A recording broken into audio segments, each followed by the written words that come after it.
You say to her, "Don't cry over me, I'm a monster, I'm a psychopath." Is that what you believe? You're a monster? And why do you think that? What's going on in your head? What makes you think you're a monster?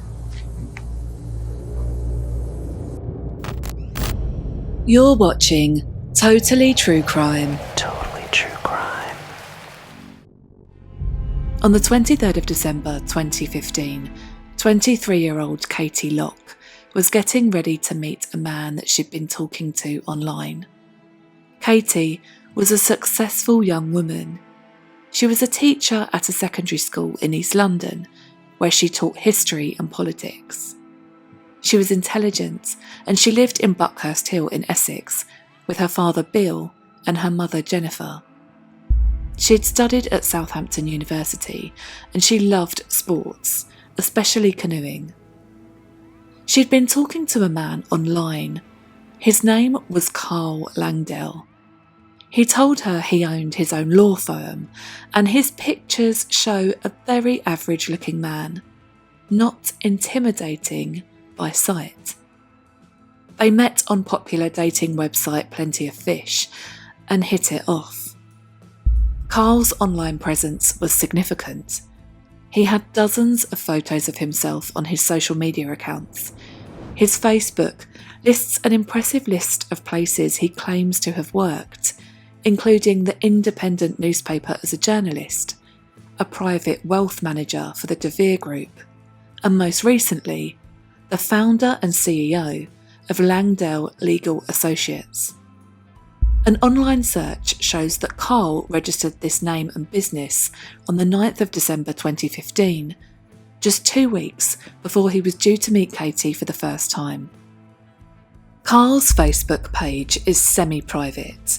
You can see photos, comments, and information about him. His profile picture is a doctored image that isn't clear, but the banner image behind it reads, "Ordinary, decent human." His profile introduction section also says this, along with the words, "Legal advocate, aspiring to full rights of audience."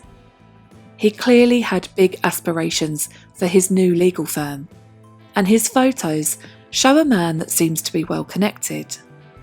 He had photos with a selection of high-profile people, including Boris Johnson, as well as pictures of him with women, groups of friends, playing golf, and at parties.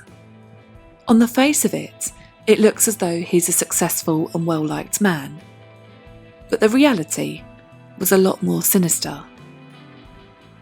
Katie and Carl met in a bar in Shoreditch, East London, and as their date progressed, Katie texted a friend to tell her that their date was going well.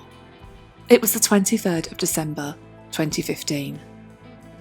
Carl told her that he'd booked a hotel room in Cheshunt at a hotel called Theobald's Park, and it's very grand. It's surrounded by 55 acres of greenery, and it's a popular venue for weddings and special occasions. The pair arrived at the hotel at 3:30 a.m, and the receptionist noted that they had both clearly been drinking. As they walked up the corridor, the receptionist said that she could see Carl staggering and that Katie was trying to hold him up. A short while later, Katie called reception to ask if they could have 2 toothbrushes sent up to their room. Later on that morning, Carl called reception and asked if he could have a late checkout. He left a "Do Not Disturb" sign on the door, and he was not heard from again. At this time, the late checkout passed and the staff went into the room to clean it, but they found the room empty. The bedding and towels were missing from the room, and the lock on the window had been broken, yet nobody had checked out. Meanwhile, as families started to gather together to get ready for Christmas the next day, Katie had been due to house sit for a friend, and she hadn't shown up. Concerned, her friend called Katie's parents and informed them that she'd been out on a date the night before, something they hadn't been aware of, and that she hadn't shown up. Katie's friends kept calling her phone, and eventually a man answered. breathing heavily down the phone and whispering Katie's name. They now knew that something was very wrong. Katie's friends managed to track down where Carl lived from some of the information they'd been sent by Katie, and her father Bob drove to Carl's house. He knocked on the door and Carl's mother answered. And when Bob asked to speak to Carl, she said that he was out walking their dog. She called him on his phone to inform him that he had a visitor, and it was then that Carl said something horrific. He told his mother that he was a monster and told her that he had killed Katie. He told his mother that he strangled her in a sex game gone wrong, and as he didn't want to ruin their Christmas, he hadn't told her. Whilst Carl had registered a law firm, he was not a lawyer. He had spent the last 2 years in and out of mental health inpatient facilities. He had been discharged from his last inpatient stay just 2 months prior. He had been diagnosed with emotionally unstable personality disorder. One of his doctors said that he lacked empathy, had narcissistic traits, and that his behaviour was unpredictable. In February 2015, 10 months prior, Carl had been arrested after he disclosed to a mental health nurse that he wanted to kill his girlfriend's younger sister, to take her clothes off, and then have sex with her dead body. When police arrived at his door, his girlfriend's younger sister was inside the house.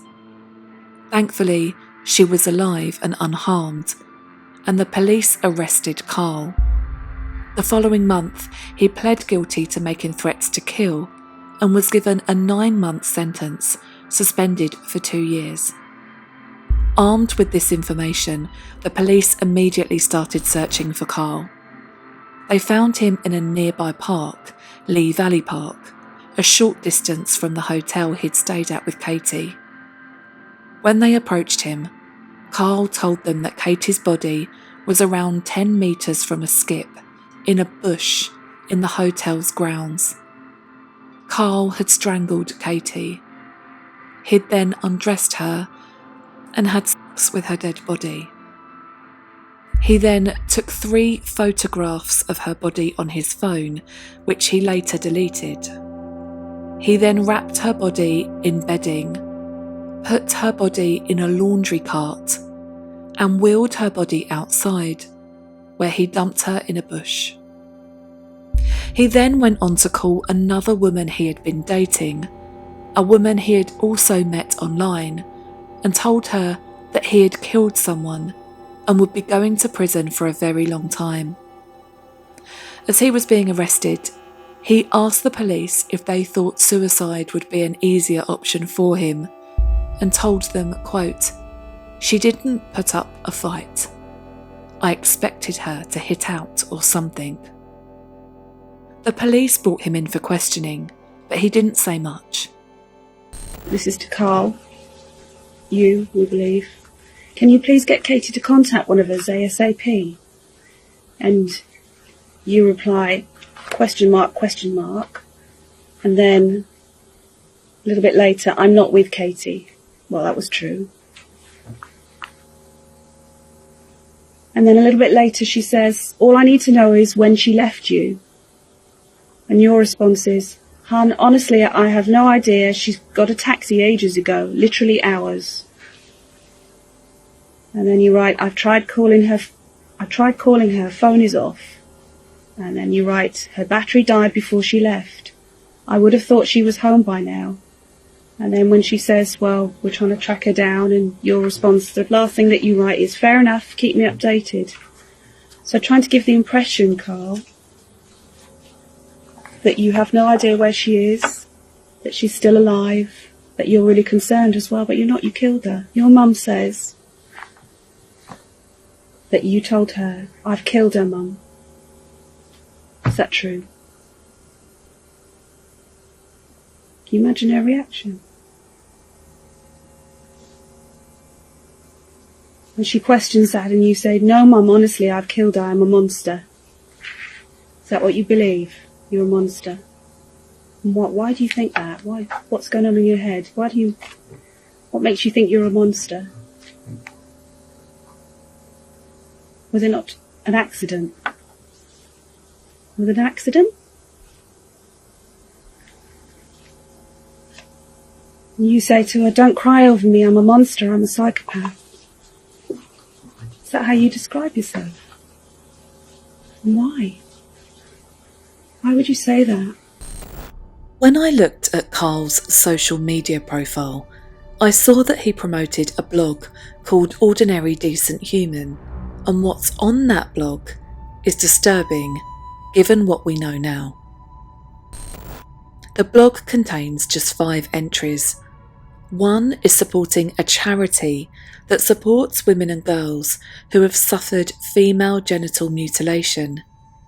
He writes a poem to accompany it, along with 4 other poems titled Character, Destiny, Exhaustion, and Ego.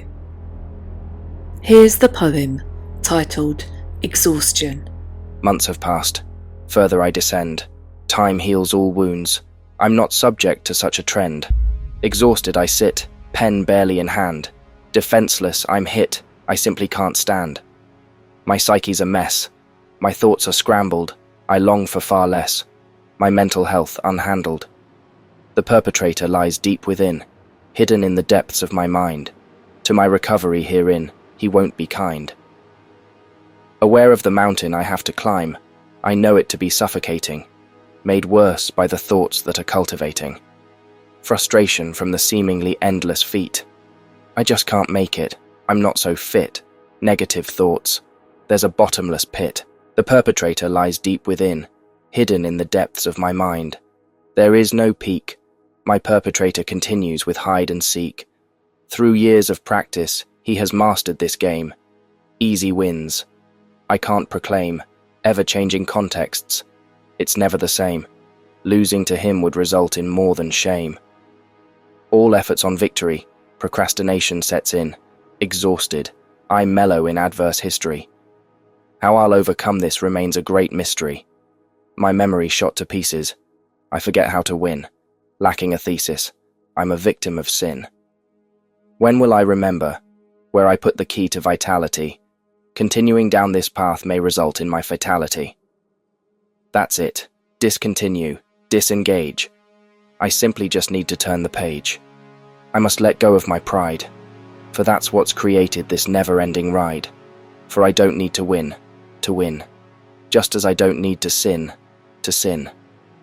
Ignorance will see my heart ache, not learning from my mistakes. I must banish this perpetrator to save my spirit. I don't need to fight in order to kill it. Goodbye, good riddance. You, I hope never again to see. Goodbye, good riddance, to exhausted me. Carl Langdell pled guilty to murdering Katie Locke, and he was sentenced to 26 years in prison. After he was sentenced, a report found that there were multiple failings in how the police, the NHS, and the probation service handled this case. Dr. David Levy, Regional Medical Director at NHS England in 2018, said, quote, "The investigation team's view is that one of the systematic missed opportunities in the treatment of Carl was the lack of a single coherent overall view of his history and care. This created a gap at the heart of care planning and risk assessment and negatively impacted inter-agency working." In layman's terms, communication between different agencies and an overall view of Carl's declining mental health. This report also did say that this does not mean, necessarily, that Katie's murder could have been prevented. Katie's family described her as a ray of sunshine and a star whose star extinguished the day she was murdered. Her father described how she'd gone to the United States to work with underprivileged children, and said, quote, "She lived her life to the full and didn't want to miss a minute. One day she came home from nursery and we asked about playtime. She didn't go out to play because she was too busy helping the others put their shoes on. Everyone loved her, and she was a happy, beautiful soul. She lived life to the full. She was a confident and fearless and energetic and beautiful person. My wife has asked me to say that on the day Katie died, she also died." Carl was sent to prison, where he told staff he would prove that he was mentally ill by killing someone else and then himself. An expert had ruled that whilst he did have a personality disorder, they did not believe that he was psychotic and that he was fabricating delusions. He told staff that he was receiving subliminal messages, having delusions and psychotic symptoms. A psychiatrist then authorised for him to be transferred from Frankland Prison to Rampton High Security Prison. Whilst he was there, he made attempts to harm himself and he threatened staff. But after treatment, a hospital psychiatrist said they didn't believe that he had a psychotic illness and recommended that Carl was sent back to prison to serve his sentence. In May 2019, Carl Langdell was sent to Wakefield Prison, and just days after he arrived, he tried to take his own life. He survived. He also attacked a 50-year-old member of staff and nearly killed him. Carl charged at him, smacking him in the face and smashing his eye socket. He then threw him against the wall and started to strangle him, almost breaking his neck. The prison officer received £600,000 in compensation, and he was not able to go back to his job after his assault. In February 2021, Carl Langdell took his own life by slashing his own throat in his prison cell. Thank you for watching. If you found this video interesting, please subscribe for more weekly true crime videos like this. You've been watching Totally True Crime.